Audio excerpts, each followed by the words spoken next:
Welcome to Caregiving Club On Air. This podcast is dedicated to the millions of family caregivers who want wellness tips and self-care solutions, who seek expert advice, and who want news about healthy aging and how to create well home design in our forever homes. I'm Sherri Snelling, a corporate gerontologist, author, and educator, a TV interviewer, host, and news commentator. I'm joining you from Southern California, where our interviews and news take us all across the country to explore the many ways to help you on your caregiving journey and to lift you up here at Caregiving Club On Air.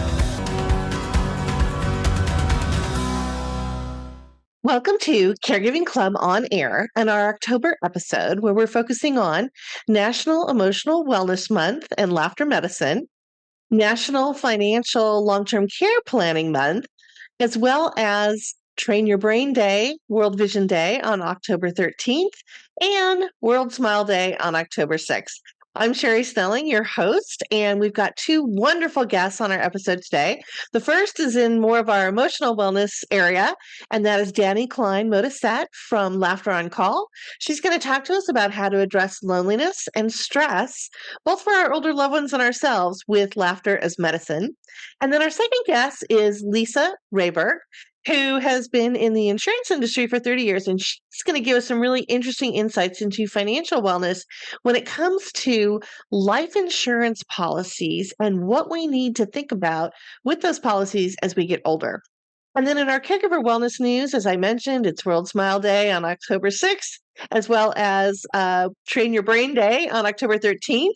So we're going to talk a little bit also about the difference between mental health and emotional health.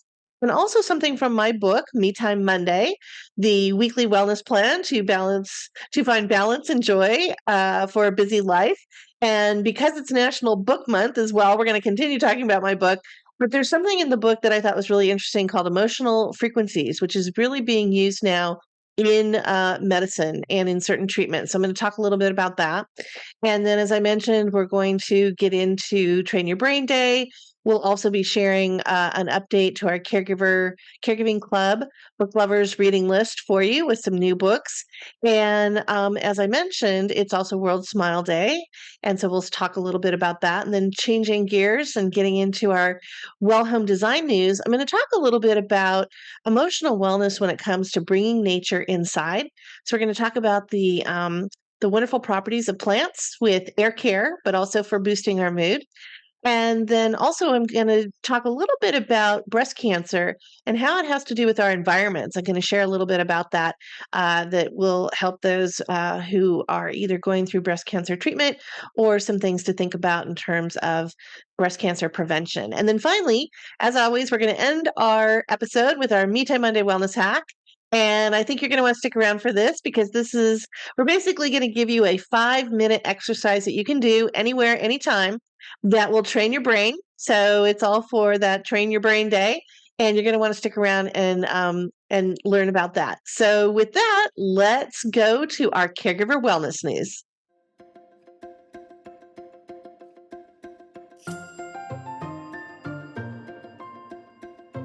So for our Caregiver Wellness news, I've got a lot to share with you today. I'm going to go through it fairly quickly because a lot of it is from my book, and I'm hopeful that you'll think about picking up my book and reading even more about some of these topics. And also, I want to get to our wonderful guests on the episode today. So first of all, as I mentioned, it's National Emotional Wellness Month.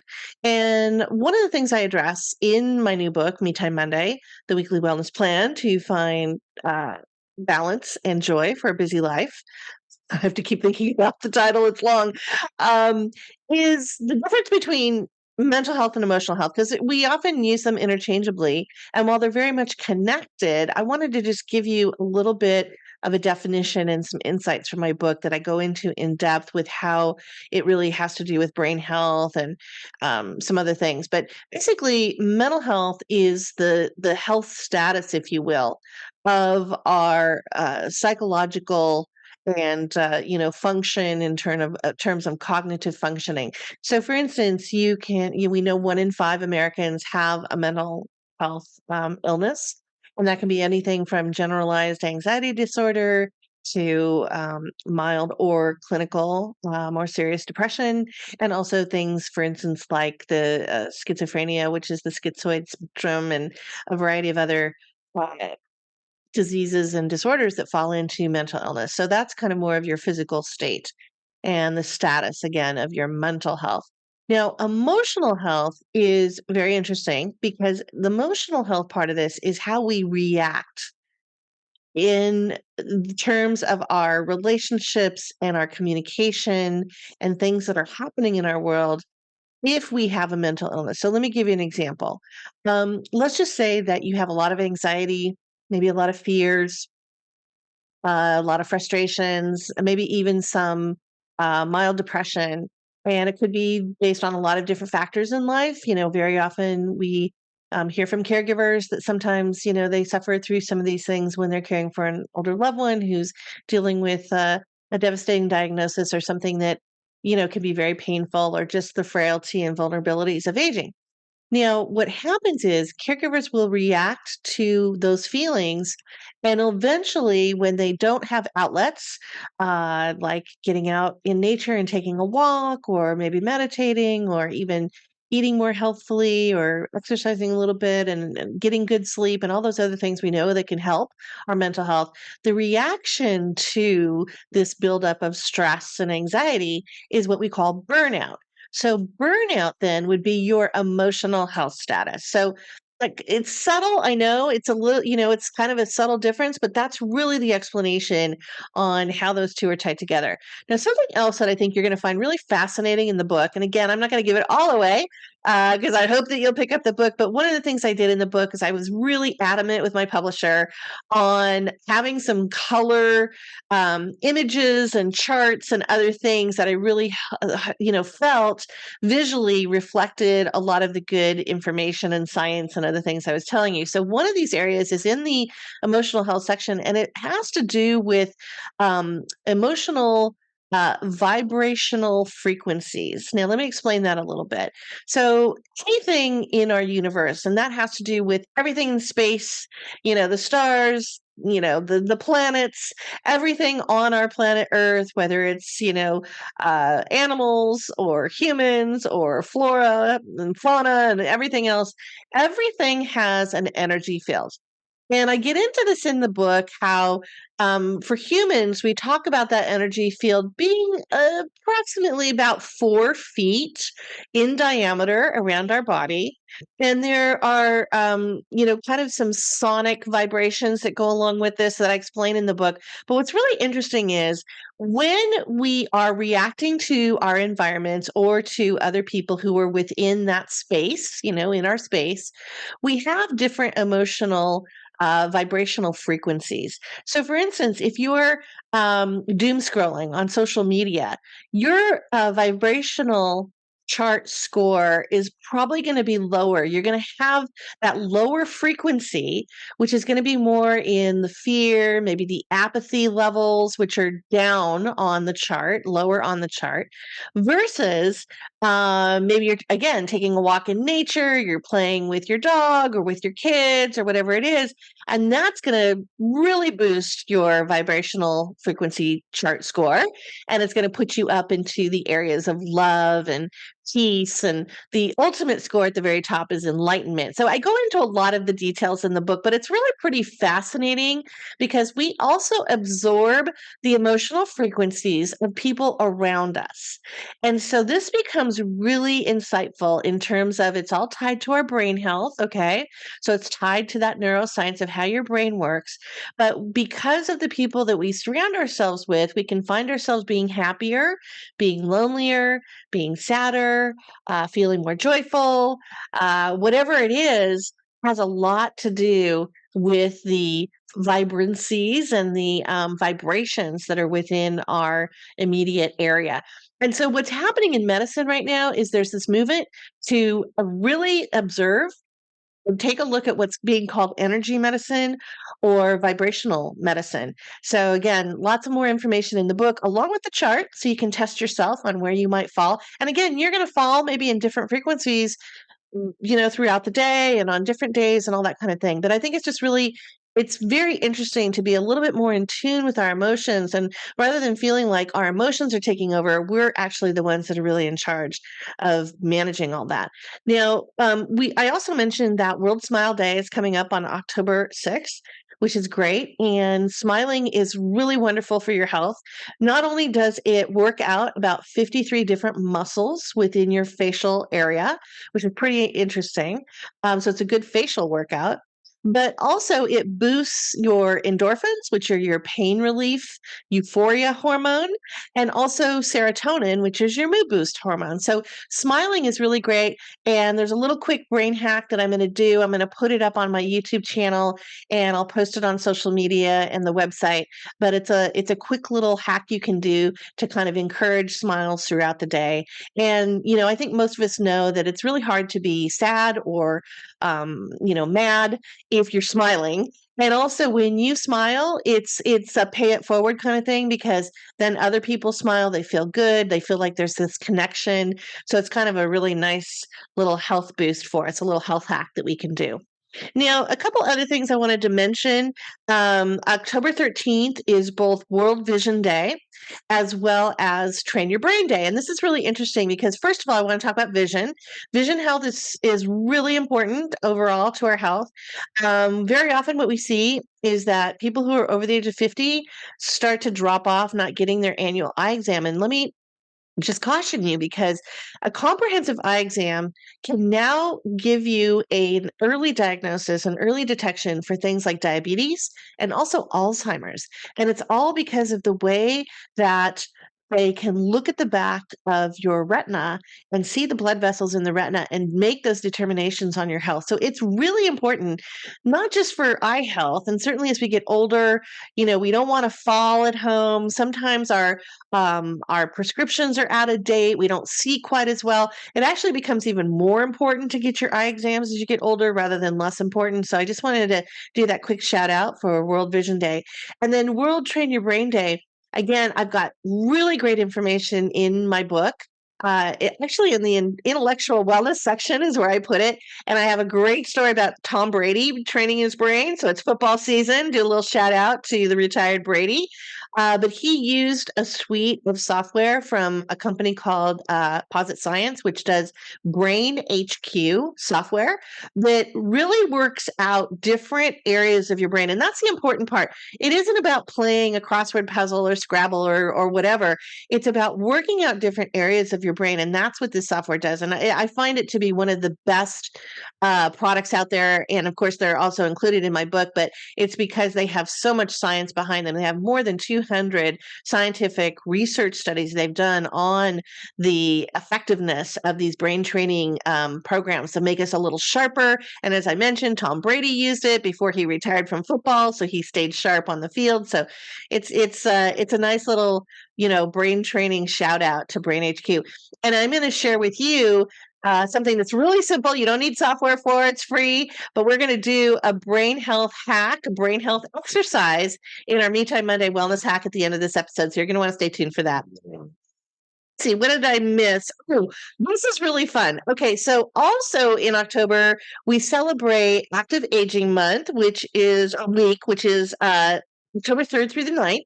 And I just want to do a shout out because there was an article in the New York Times, and it was about a new workout called the Joy Workout. How could I miss that, right? If it has the word joy in it, I'm going to find it. Anyway, Jane McGonigal actually wrote about this. Now, she's a video game designer, and she's known for that. But what's really interesting is everybody, I think, these days is talking about joy. And this is an 8-minute workout that you can do anywhere. You can do it at your desk, or at home, wherever you are. And it really is fascinating to me because it's nothing new, folks.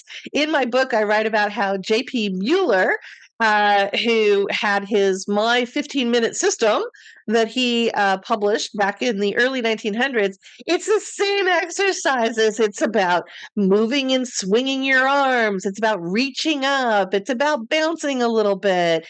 It's about stretching, but not the kind of stretching, the deep stretching we think about. It's just stretching your arms out. Anyway, it's pretty fascinating. But what it does is, again, it boosts those feel-good hormones, which I call them the 4 hormones against the apocalypse in my book, because there's 4 hormones that you want to be able to manage. You want control over your endorphins or pain, your oxytocin, which is your bonding, trust, love hormone, your serotonin, which is your mood boosting hormone, and then also your dopamine, which is your reward hormone. And there are ways you can do it. And this joy workout actually helps with all of those things. So check it out. I'm going to have a link in the episode guide page, but I wanted to just do a shout out on that. So I thought that was really great. And then speaking of joy, I mean, when you think about joy, you think about laughter, right? I mean, most people, when they laugh, they are joyful. And the thing that's so great about laughter is that, yeah, we can do a little giggle when we see a cute meme or a text or something when we're all by ourselves. But joyful laughter usually involves someone else, even if it's your pet, if it's your dog. I laugh at my dog all day long.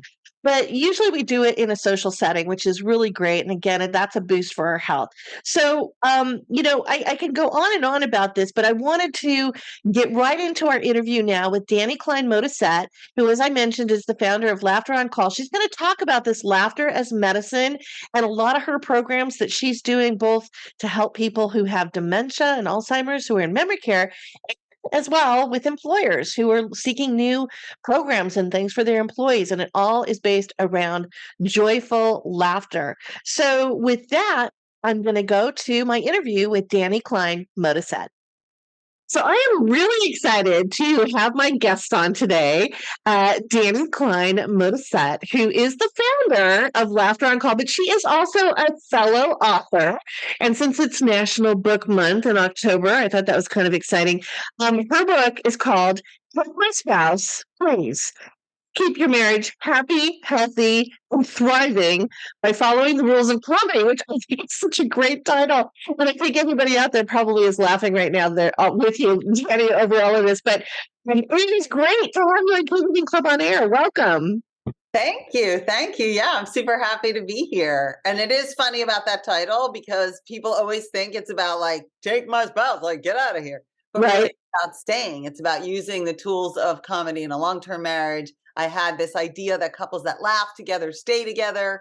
And then I kind of set out to prove that thesis. So I love that. And I think this whole topic of laughter is one that, I mean, I talk about joy. I write about joy in my book and wellness. And I think this is a real key tool in your tool belt if you want to be a happier person.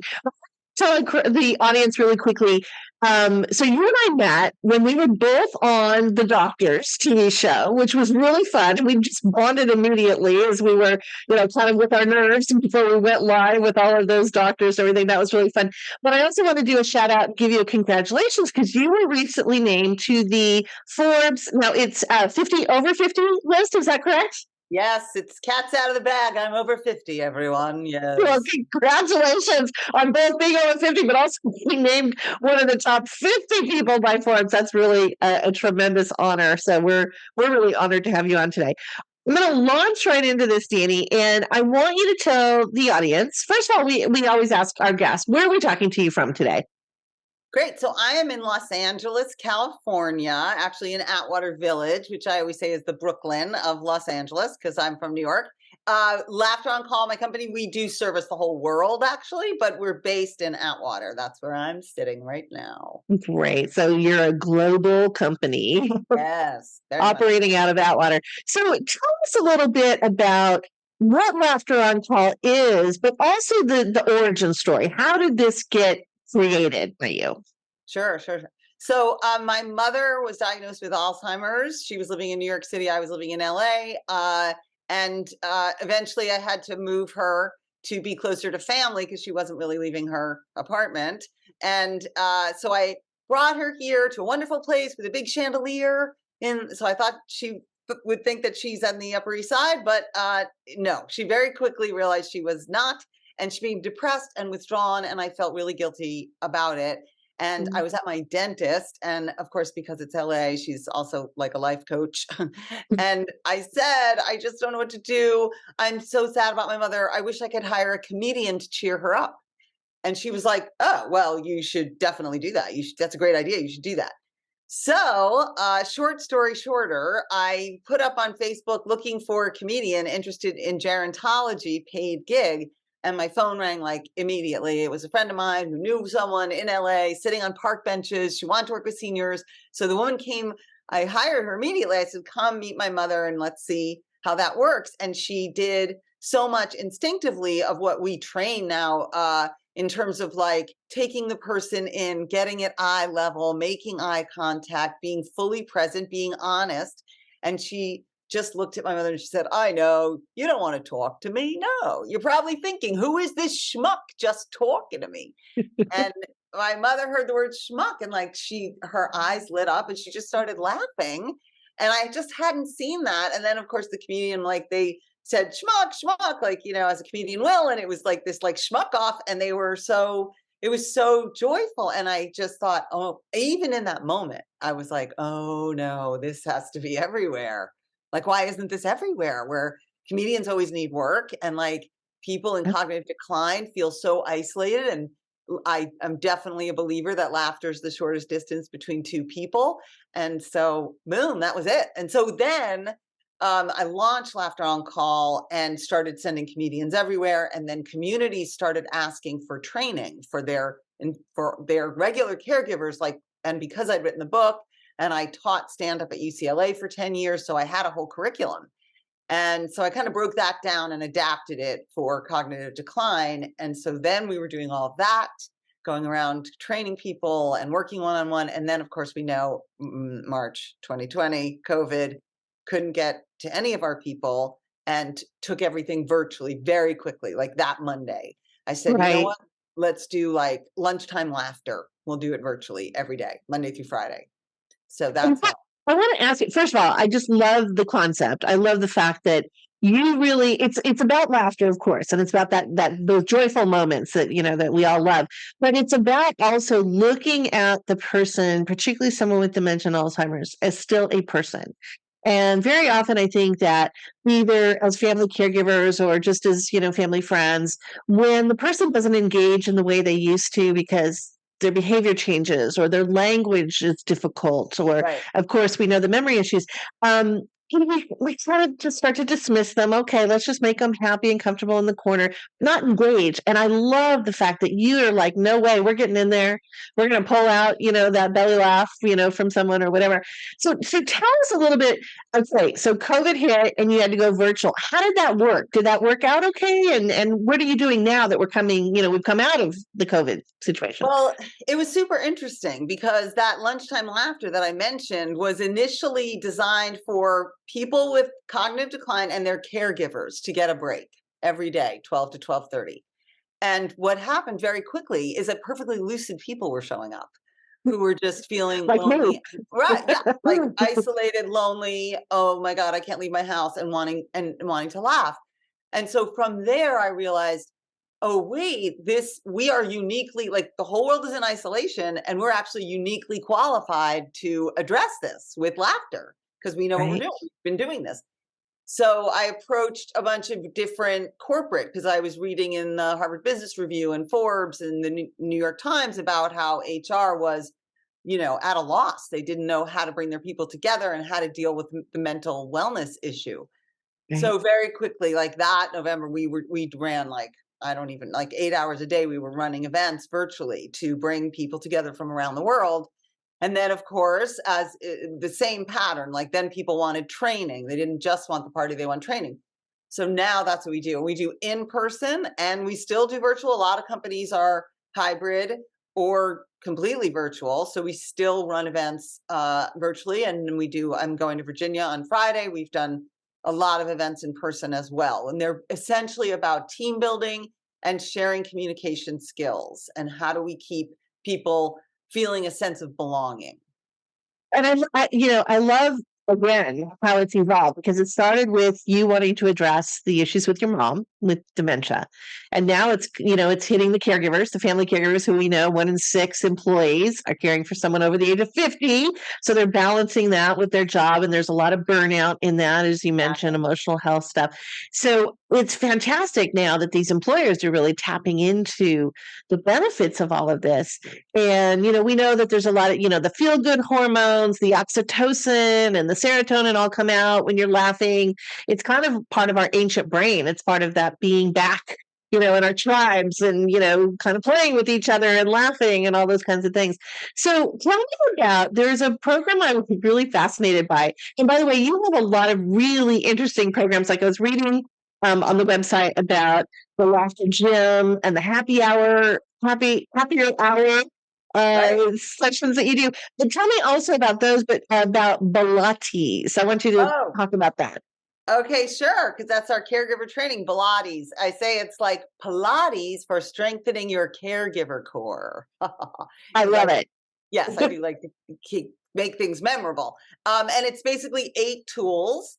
And initially, I was doing it at conferences, and people were like, I thought it was going to be stand up. And so it's not stand up. So now it is self-care, 8 tools for self-care and creating connection through shared laughter. Because the self-care piece is so important. I'm sure you know about that Harvard gerontology study where people who are depressed caring for people, the person they're caring for has a 10% faster decline. So it really behooves all of us, and of course, caregivers are like some of the most selfless people. So if you tell them to take care of themselves, they're, yeah, all right, whatever. But if you know that it really does affect the person you're caring for, it's a great impetus. But so it's breathing, honesty, imperfection, letting go of the moment before, appreciation, trust, and timing, and yes and, which is an improv tool, and silly. And so each of those tools, then it becomes a guidepost for interactive learning, experiential learning. So that's how that, and it really, what happens most of the time, like we just did a big event in New York for Coterie, and we like to take the whole staff. So obviously you can't clear the floor, but so we do it in 2 days. So we take half the staff first day, second half. And it's wonderful because it's a real community builder for the employees. Because then we have like the people in the laundry are in the same training with the people on the front lines, with the executive directors.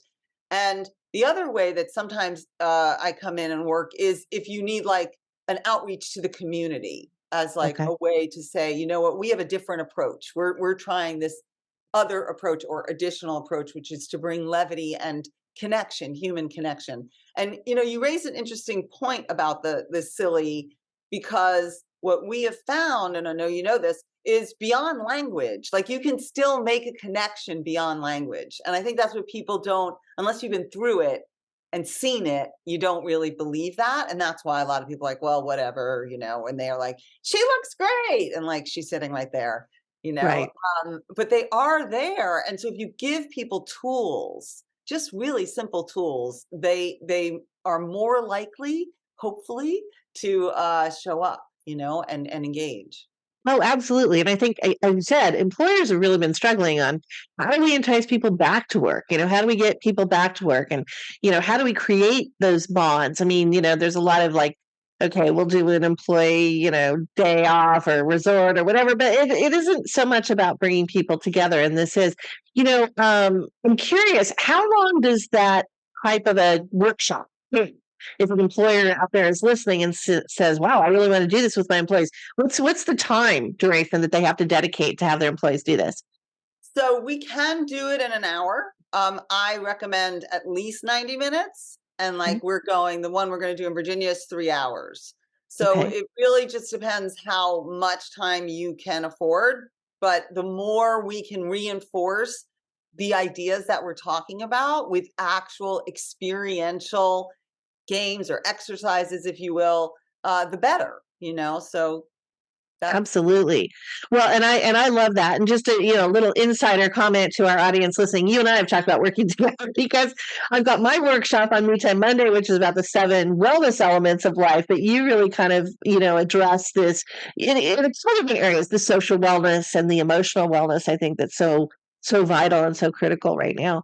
So tell us about some of the other programs that you have, and also organizations, people who are attached to employers or organizations might be out there, but also individuals. How would they tap into what you're doing? How do they get access to some of the programs and things that you do?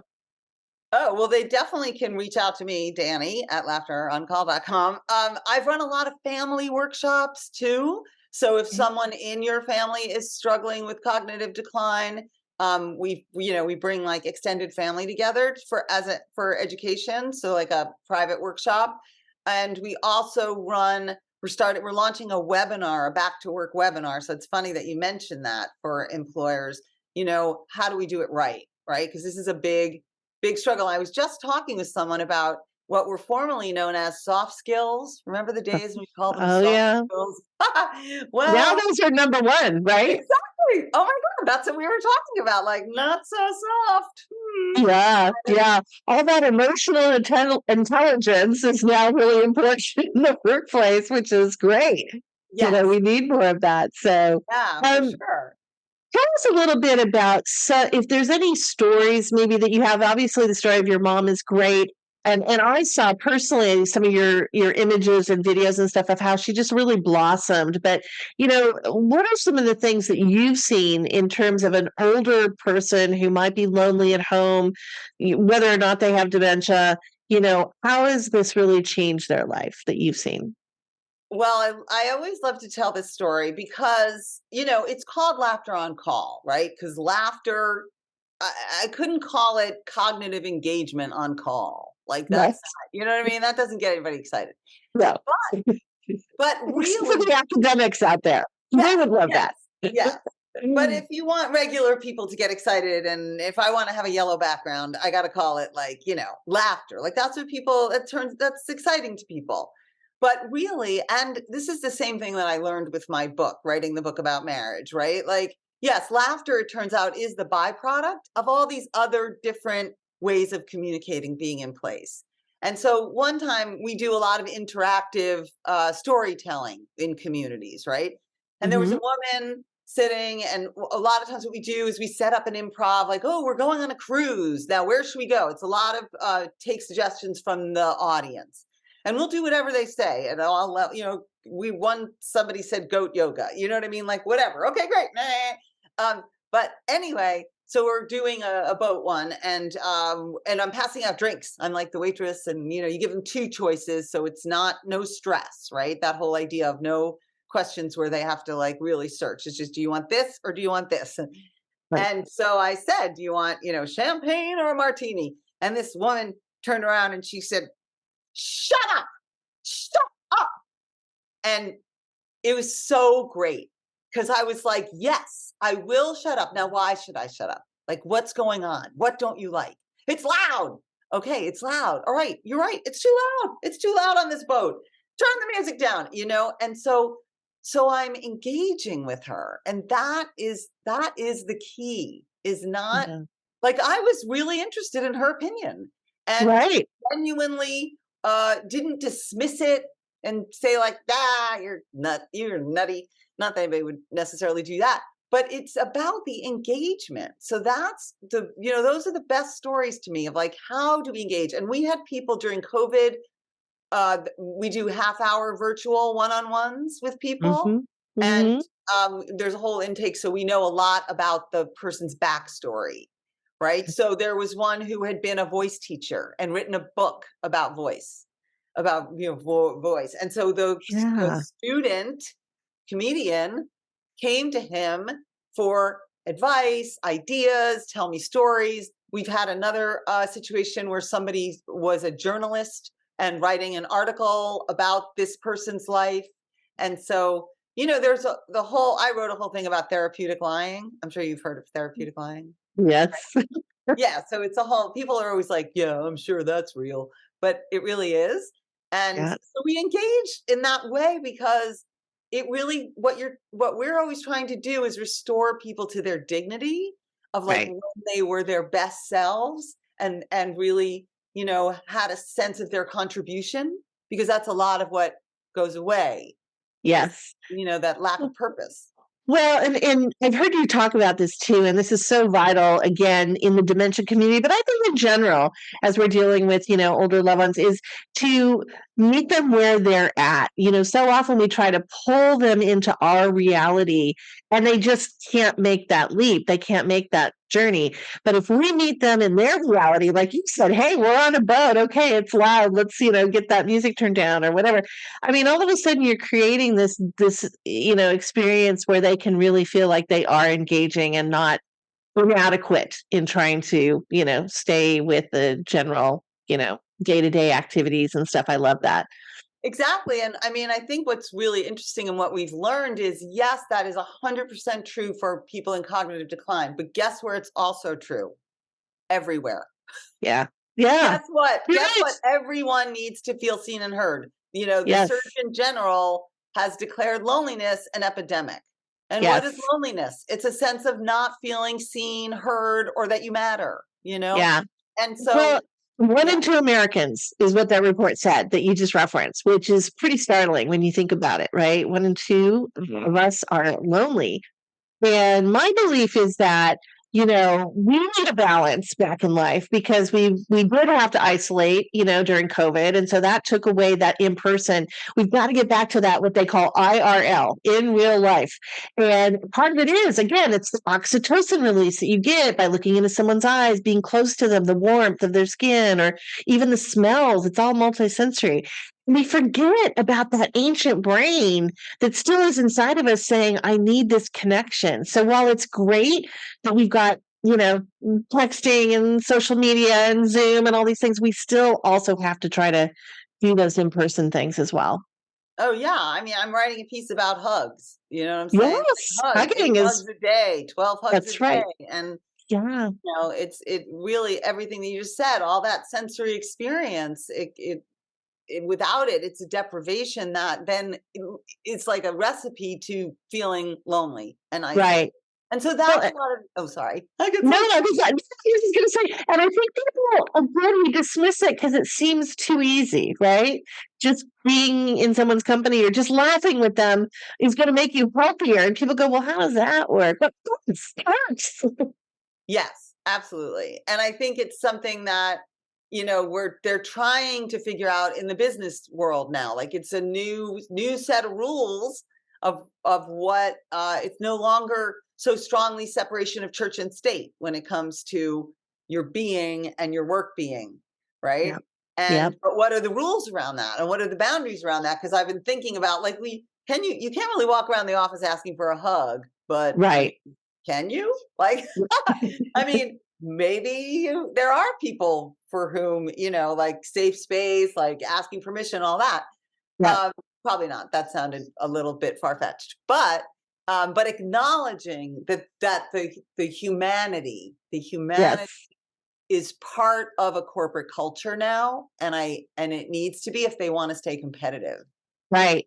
I think one of the ideas for employers or anyone out there that it works with groups is that there was a great assisted living facility. I think it was in New York, who during COVID, or kind of coming out of COVID, really, because it was after the pandemic, they did kind of this hug fest, and the residents were allowed to, either wear a little sign or have a little button that said, "Yes, I'd like a hug," and then they got a token for every hug that they were given. And of course, there was training about how to do the hugs and all that kind of stuff.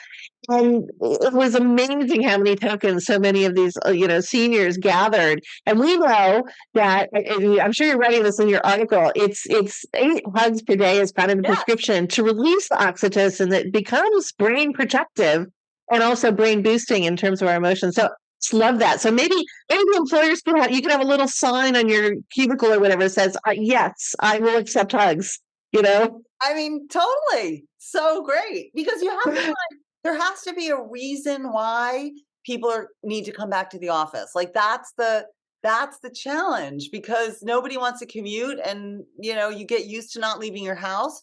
Yeah. So it has to be that the culture at work is welcoming and warm and accepting and productive. Oh my goodness. Let's not forget that the whole point is to be productive. How do we feel a sense of purpose? And like you said, this like team building, like joining your tribe, if you will, finding those people that you can really connect with. Yeah. And I've read a lot about this in the book, creating also the environments that are welcoming. There's been a lot of studies around bringing that nature inside and having views out onto beautiful trees or whatever, and having plants, that you can bring into your office or your cubicle. So there's all kinds of, I think, really creative ideas out there that all, again, tap into that multisensory ancient brain, which so many people don't understand how their brain works. And we realize when somebody like you or I mean, I got immersed in a lot of the neuroscience when I was going back getting my master's in gerontology. And it was fascinating to me how much of our emotional health is tied to that ancient brain and all of these things that we kind of dismiss that are so key. So, Dani, I could talk to you all day. We could do like an 8-hour podcast. But what I'd love to do is I'd love to maybe we can figure out how to do a session that we can share with people. Or I don't know. We'll figure something out. I know you and I are going to figure out ways to work together. But is there anything we can cover that you feel is really important for our audience to know? Yeah, I think just the idea that all of these mental health principles can be customized to whatever the need is, right? Mm-hmm. So if you're a senior community and retention is a challenge, and really, where isn't it? It's such a high burnout. Then those are the tools that we bring in and that we focus on, and how to create a culture where imperfection is a source of creation, rather than shaming, right? Right. And if you're just a marketing company or a global company, like we've worked with Amazon and Bristol Myers, et cetera, and what you need is for your people to feel connected to each other and to feel safe bringing their ideas in, and that they're a part of something, that they feel seen and heard. Like, that's another set of specific comedy tools. And if you're in a marriage and you've been in it forever and you're not laughing, like, there are certain, that's what I have found so remarkable, and why this has inadvertently become my life's work, because it's so transferable, all of these skills. And so you just need to come to us and we will help you figure that out. Well, and I think, and again, if we're talking about family caregivers, it's finding those silver linings. So often caregiving can be frustrating, and it can be time consuming, and, you can feel burned out and all these other things, but there's also a lot of great silver linings. And one of the things I'm really grateful for is my grandmother, who I lived with for a couple of years when I was very, very young, and my mom both had such a great sense of humor. So no matter what catastrophe, challenge, oh my gosh, I didn't make the cheerleading squad, and my mom would figure out a way to make that kind of funny, and we'd laugh about it. It builds resiliency. And I think we talk a lot about how particularly some of our younger generations don't feel that resiliency. And I think, again, these are really strong tools for everybody. Yeah. I mean, and that is part of the back to work thing, not to harp on it, right? Is that these younger people, they don't have exposure. They're not engaged with other people and learn that resiliency that you get from maybe hanging out with someone older or being on a team with someone older. You're sitting alone in an environment so absolutely. I mean, humor, having a sense of humor immediately lends perspective. If you can laugh about something, it immediately says, oh, this isn't going to last forever. This is an isolated moment that we can laugh about. Right. We don't have to get suicidal about it. We have perspective, Exactly. Yeah. And we build that resiliency. We build those connections, which is really wonderful. Well, again, Dani, I love what you're doing. I think this is one of the best programs out there. Tell us again, because there's so many ways that people can engage. If you're listening right now and, you work with for an employer and you want to tell them about this, or you have an organization, or again, if you're a family member, a family caregiver, and you want to bring your family together over something that can be really devastating, like a dementia diagnosis, how does the audience connect with you? Again, tell us. Great. So it's laughteroncall.com is the website. Very easy. Me personally, DANI at laughteroncall.com, and all over social media, Laughter on Call, at Laughter on Call. And then I am at Dani Klein Modisett on most platforms. So okay. Well, we will put all of that up on our episode guide page. Also, have to do a little shout out because I interviewed you for an article for Thrive Global, and then I used some of that interview for the book. So you're in the book. You're in my new book, which is really exciting. Yeah, there it is. For those who follow me on Instagram, I know I'm just building my audience. I have a great video of Dani dancing at a USC function that we were just at an event, and she was having a blast. And it's a great video if you want to check it out. Yes, and always remember to dance. More importantly, dance. That's right. Is a great tool. So that's right. Well, Dani, it's just been a pleasure having you on the podcast. Thank you so much. Thank you, Sherri. Bye. So wasn't that a fun interview with Dani? She is such a great, wonderful friend and colleague, and what she's doing is just so terrific. And before we move into my second great guest on the episode, I just wanted to do a quick little shout out because as we were waiting for Dani in the green room, my producer said to me, "Oh, I really love your necklace." So for those of you who are watching us on YouTube, you get to see this, but I'll describe it. It's a beautiful rose gold necklace, and it's the Tiffany necklace called the Smile. So it's just a little smile curve. And I have to just do a big kiss and hug to my mom. She was a great cheerleader when I was writing the book. And when I finished it, I had done these pull-out quotes. And the design of the book had a little smile underneath each one of these quotes. So she bought this necklace for me to commemorate the completion and finishing of my book. So big kiss, Mom, to you. Thank you so much for being such a great supporter. But with that, I want to get into my interview with Lisa Rehburg, who is going to tell us some really interesting insights about life insurance policies and what to think about as we get older. What is the value of that policy, and what should we maybe be thinking about, how it can be more useful for us? This is all part of our financial wellness, which is one of our 7 wellness elements in my book. So with that, here's my interview with Lisa Rehburg. Well, I'm really excited to have our next guest, and I want to do a little bit of a setup here. I'm going to read from some notes that I made, and she can correct me if any of this is wrong, but 3 in 4 Americans have life insurance policies, and yet we're actually less likely to have a life insurance policy. Now, very often we can get these through our employers, but we can also seek to get individual policies on our own. And, as we get older and our kids are grown, sometimes we might be questioning, is this policy really having as much value as it used to? So with that, our guest today is Lisa Rehburg, and she has been in the insurance industry for over 30 years, and she is a life settlements broker, helping clients sell their unwanted, unneeded, or unaffordable life insurance policies. So Lisa, welcome to Caregiving Club On Air. Oh, I'm so delighted to be here. Thank you so much. Well, it's great to have you. And of course, the first question we always ask all of our guests is, where are we talking to you from today? I'm in the Palm Desert area of Southern California, but the good news is we are grateful to be able to help clients nationwide. Well, fantastic. And I think that's so, when I talk to people, we love to bring up the hometowns, but most people are across the country, which is really great. And I have to say, I'm just kind of a little bit down the road from you in Southern California, and I love that Palm Desert area. So it's just a beautiful area if you haven't visited it before.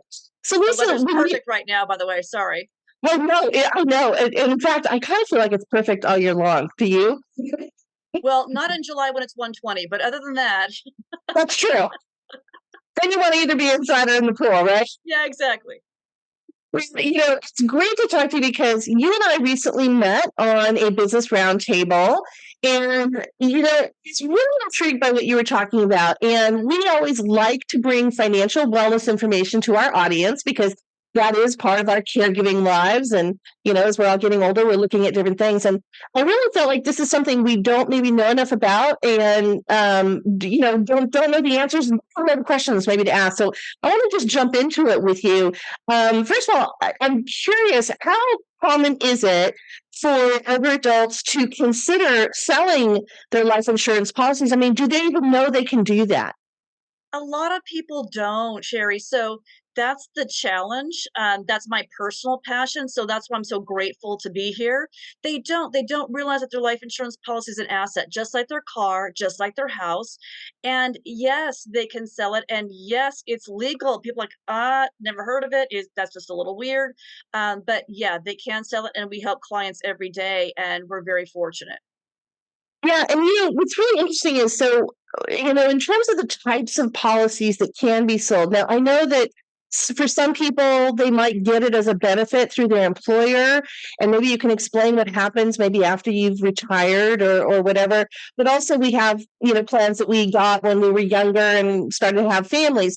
So what are the types of policies that can be sold? The good news is there's no type of policy that can't be sold. So what I'm not saying is that every policy we market for clients sells. There's reasons for that, but there's no type of policy that can't be sold.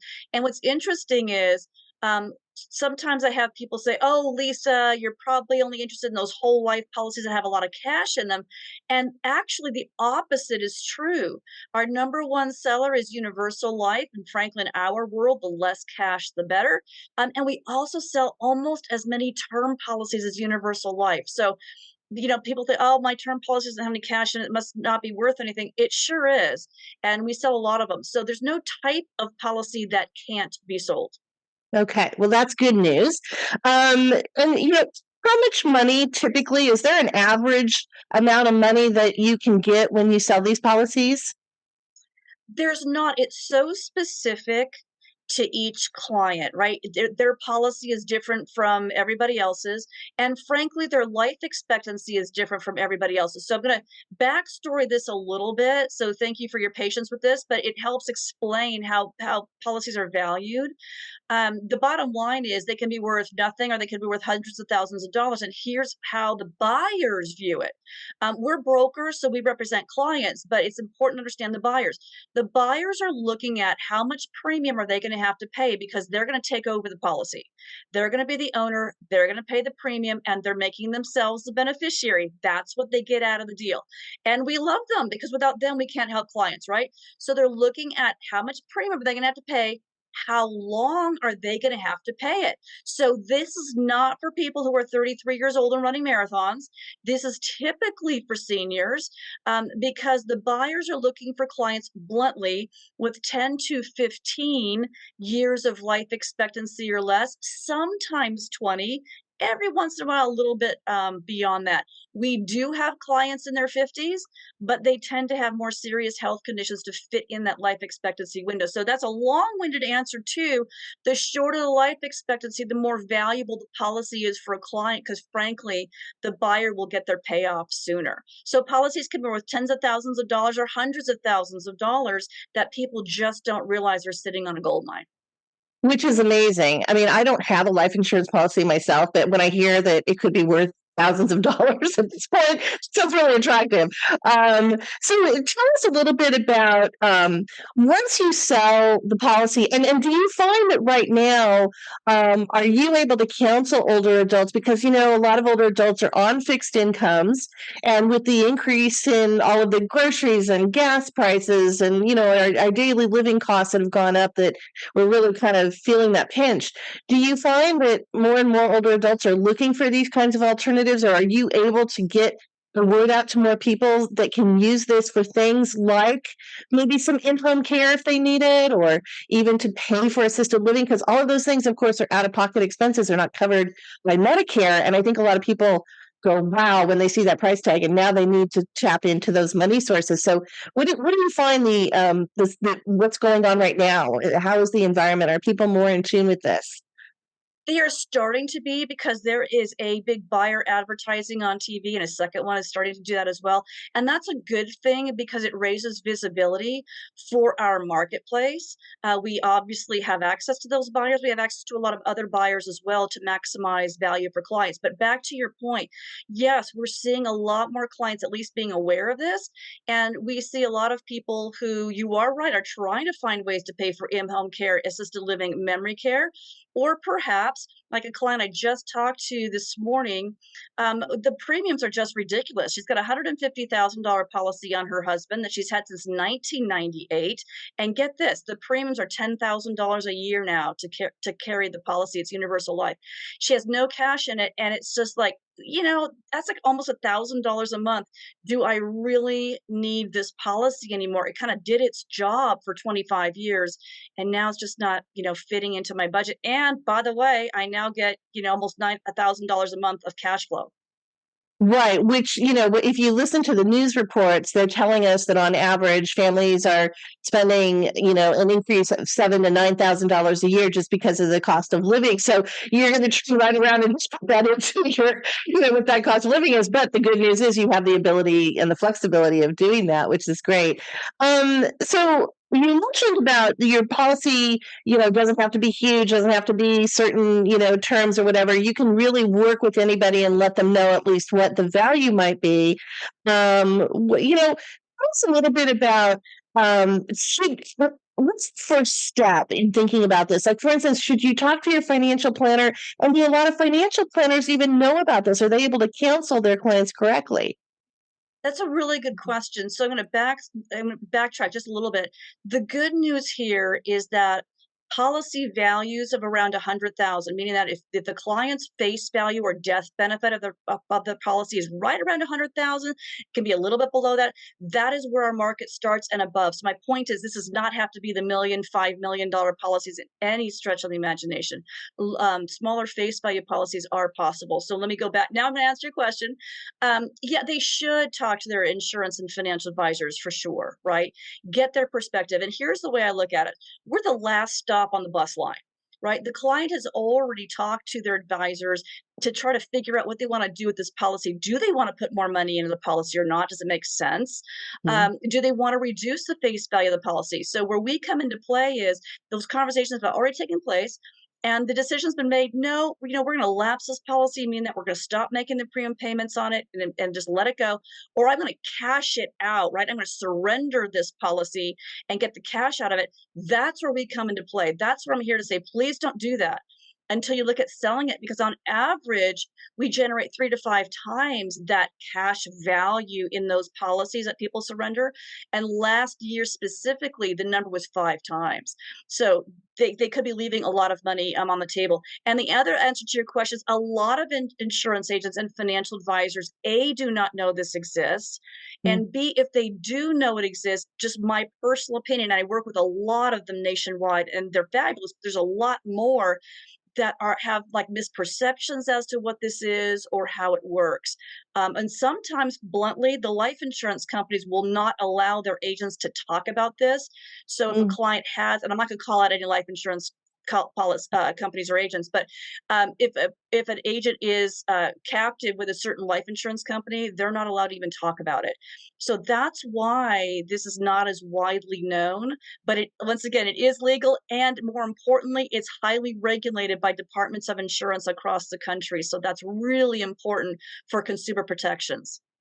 Well, and you kind of bring up something I think that we encounter so often, whether we become a family caregiver for an older parent or grandparent, or whether we're just an older adult ourselves. There's all these little nuances that we don't even know about, right? So there's ways for for you to get more cash in your pocket, and yet no one's really talking about it. And so it's either word of mouth, or you just kind of get in touch with a good advisor like you or a good broker like you.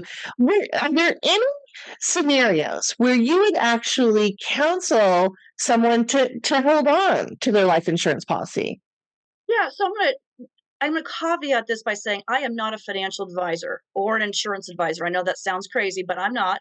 I stay in my lane. I'm a life settlements expert. But yeah, there are. Like, for instance, I talked to a client a couple weeks ago, and she was trying to find money to pay for care. For care needs for her husband. And I asked her, I said, we're happy to be of service, right? Delighted to be of service. But you know what? Ask your insurance agent or your life insurance company, do I have critical illness benefits that I can access? Do I have an accelerated death benefit that I can access? Because at the end of the day, that is going to be a better solution for her and her family than selling the policy. And in that particular case, good news is she did have it, and she was going to apply for it with the life insurance company. And now I've run into similar situations where either clients don't have that, or they cannot qualify. The life insurance company has declined to give them those benefits. So point is, yes, there are times when it doesn't make sense to sell a policy. Right. But I think what we're seeing is that, particularly in this area of kind of financial services, there are things now that we're talking more about because, of course, we're all living longer. We do have more older people that we're helping to care for in our families, but also as ourselves. And so, whether it's reverse mortgages or some of these other issues that are cropping up, at least, is there anything we didn't cover that you feel is really critical or important for the audience to know? Yeah, I think I mentioned it earlier. I'm just going to mention this again because a lot of people don't know about it and they think it's kind of strange, right? That once again, this is legal since 1911, surprise, and it is highly regulated. So not only my side, the broker side of it, the buyers are regulated. So this is a very transparent transaction. This is not a 3 to 5 hour transaction. This is like selling real estate. It's like 3 to 5 month process, start to finish, to do this right. But there's a lot of auditing that goes on. So there's a lot of compliance, and that is really, really important. And once again, HIPAA protections to protect clients. So all of it legal and highly compliant, and that's a very, very good thing for clients. Yeah, I agree. And again, just so the audience understands, this is not something where they can call you up tomorrow and get their money. There's going to be a process No, we are a involved in this. longer term process. We're going to be a longer term solution, not a shorter term solution. Yeah, but a great option, I think, that a lot of families should look into. And this kind of also goes back to, you know, being able to understand some of these things and know what that runway looks like, that it may be months, not weeks, is part of that whole planning process as we take care of our older loved ones and even ourselves, our spouses and ourselves. So, well, at least it's been a delight talking to you. And I'm so glad that we were able to connect with each other because this is a really great topic and one that we don't often, get enough into the details of financial wellness. And I think it's really important. So tell our audience where they can contact you. And again, you help people across the country. So even though you're in lovely Palm Desert, it doesn't mean you can't help somebody in Florida or Mississippi or Oklahoma or wherever they are. Absolutely. And we do it all the time. So my name is Lisa Rehburg. Last name is Rehburg. My phone number is 714 area code 349-7981. I'll repeat it real quickly, 714-349-7981. And you're going to laugh. Here's my email. It's lrehburg@AOL. Yes, I've been in business that long. I know, and it's just easier. I've just had it forever and everybody has it. But so LREHBURG@AOL or RehburgLifeSettlements.com. And Sherri, I do want to share real quickly a statistic where, once again, my personal passion lies. 2.5 million seniors a year will get rid of their life insurance policies. They're either going to lapse them, right, by stopping those premium payments and letting them go, or the other two, that's 500,000, 2 million will surrender them and cash them out.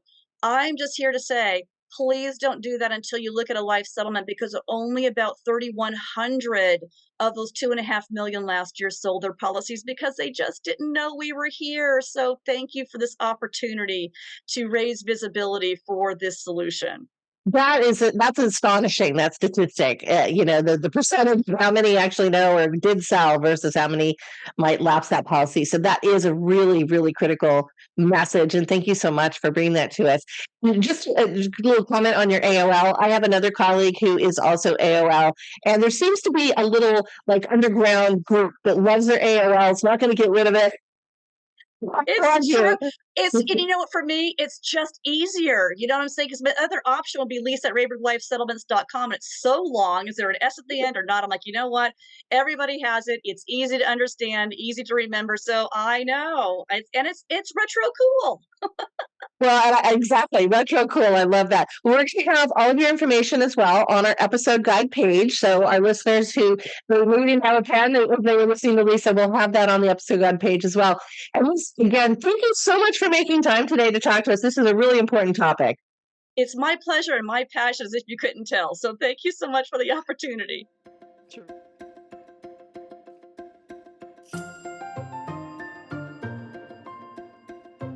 Such great information from Lisa, and so important for this October, which is National Long-Term Care Financial Planning Month. So it's a great time to be thinking about looking at policies and all of the costs of things and how you can cover some of the costs of long-term care, whether you're getting home care, whether you're in assisted living or memory care, or whether you need it for something else. So thank you. It's a big shout out to Lisa for that. So let's switch now to well home design news. And as I mentioned earlier, part of our emotional wellness is our environmental wellness. They're very tied together, and how our environments make us feel safe and secure and comforted and become a sanctuary. And that's a big part of my book. That's one of the 7 elements of wellness, environmental wellness. And it's really about our neighborhoods and communities, but also our homes and also our offices. So I wanted to do a quick note on that, and that is around air care and plants. So what's really interesting, I came across some really great research. Originally, it was done by NASA, and it was on how certain houseplants can actually improve the air quality of your home. And the formula that they kind of came up with is that you need at least 5 plants, and they can be the same plant or different plants that I'm going to tell you about. But placed throughout the home will actually help with purifying the air and help with the air quality that you have. And so it's really fascinating. Again, when we bring nature inside, it comforts the ancient brain that I talk about in my Me Time Monday book and makes us feel soothed. But also now we know it can also help with air quality. So let me just quickly, and again, much, much more information in the book. If you're interested in all this, you can read about other things in science and what exactly these things do. But I'm going to give you 4 different plants, which are the top list. This is what NASA listed at the very top of their list for improving air quality in your home, taking out all of those toxins and benzenes and all these other, things that we know are bad for us now for breathing and all of that. So a mini palm is really good. A spider plant. Also a small bamboo plant. I have bamboo, by the way. I have bamboo in my bedroom. I have palms in my living room and dining room, and then English ivy. And I didn't have English ivy, and I recently went and bought an English ivy plant. I just absolutely love it. Just the look of it is wonderful. But I wanted to do a shout out because think about that. It's not only when you see the green, it excites that part of the ancient brain that thinks about being outside. Again, it's a comforting scenario when we talk about how our brains work. But now also it can help with air care. And then the thing I wanted to mention, we can't leave October without talking about Breast Cancer Awareness Month, which is, we've done such wonderful things and done so much in prevention of breast cancer and treatment of breast cancer, really reduced a lot of the mortality rates and things that are associated with that. So it's just a great reminder in time to think about, your annual exams and also doing your daily exams personally. But I wanted to shift gears because we talk about Breast Cancer Awareness Month, and think pink is the color, right, that we see everywhere throughout October to commemorate this. And I wanted to share with you some information about breast cancer and how it relates to the color pink. So the National Institutes on Health reported that approximately 20 to 70% of women with breast cancer suffer from insomnia. And it can be, difficulty getting to sleep, difficulty staying asleep, awakenings throughout the night, all that kind of stuff. So, and some of this might have to do with going through chemotherapy. Anything that we bring into our bodies that's foreign is going to upset those circadian rhythms, and it makes things tougher, right? So something that I wrote about in the book, and it has to do again with the color of the sonic hues. And this is really interesting science because it has to do with both the sounds as well as how our brain works. And then the colors of sound, because, sound also has colors. And so when we talk about the sonic hues, the spectrum of colors, there are 2 colors that actually really help calm us down for the most part. Now, when we talk about sleep science, you probably have heard of white noise. That's a constant, consistent hum, like a fan or a hair blower. It's got one sound and it's just a consistent frequency. When we talk about the kinds of sounds that really simulate nature, we talk about both pink noise and green noise. Now, I've recently seen some commercials talking about green noise, and I think they went with green noise because, hey, it's a nature sound, so green, right? Okay, fine, I'll give that to you. But I'm here to tell you, pink noise is better. And it all has to do with where it fits on this, this nanometer of where the sound vibrancy and frequency is. But pink noise is better than green noise, although they're very similar. They simulate things like, beautiful waves on a beach, on the sand, raindrops, on the leaves, just really wonderful nature sounds like that. And those are the frequencies that go up and down throughout the night. Well, the pink noise is in the right spectrum on that sonic hues to get you to sleep faster and keep you asleep. So if you're thinking about things like, what can I do to better my sleep? And I don't want to take a prescription sleep aid.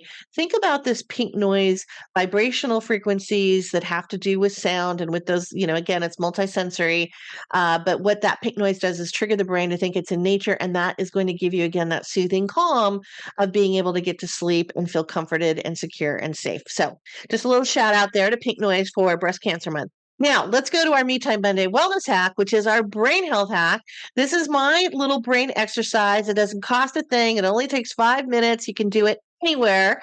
And I think it's really helpful. So with that, here's our Me Time Monday Wellness Hack on our multisensory meditation and using your 5 senses to work out your brain. Welcome to our Me Time Monday Wellness Hack. This episode, we focus on October 13th, National Train Your Brain Day. And with this multisensory meditation exercise, I use in my Me Time Monday workshops, and which is also included in my new book, Me Time Monday. The best brain exercises are those that work out multiple areas of the brain. When we focus on each of our 5 senses, this is the best cross-training we can do for brain health, as it flexes the strength of multiple brain regions and taps into our ancient brain to help create calm after a stress response. See how you feel after spending 5 minutes on the following brain exercise. Look around you and see if you can identify 5 things in just 1 minute. We know vision loss can affect our overall health and even lead to a risk for Alzheimer's. As we age, the muscles that control the size of our pupils actually shrink. In fact, at age 75, we need 3 times more light than we did at age 25. And the lens on the front of our eyes has less flexibility and hardens, making it harder to bounce images to the retina, which is why we all reach for our reading glasses in our 30s and 40s. And because of the daily technology we use, and the close-up screen work that we do, all of this is causing even our children to have nearsightedness earlier in life. It is also causing older eyes to become strained and dry because we are not blinking as often. We need to exercise our eyes every day by stopping every 20 minutes and staring at things at least 20 feet away for 20 seconds. When you focus on your sight sense, you slow your breathing and exercise your eye and occipital lobe area of the brain. So take 1 minute now and visually take in the wonder of the distant world around you and identify 5 different things.